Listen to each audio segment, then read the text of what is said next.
आता एनडीआरएफ एसडीआरएफला अलर्टवर ठेवलेलं आहे। बहुतांश नद्या इशारा पातळीवर आहेत, काहीच नद्या इशारा पातळीच्या वर चाललेल्या आहेत।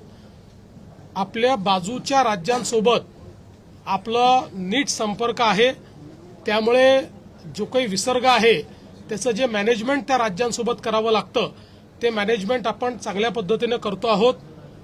बऱ्यापैकी बाजूची राज्य देखील आपल्याला त्या ठिकाणी जी काही मदत करायची ती मदत करतायत।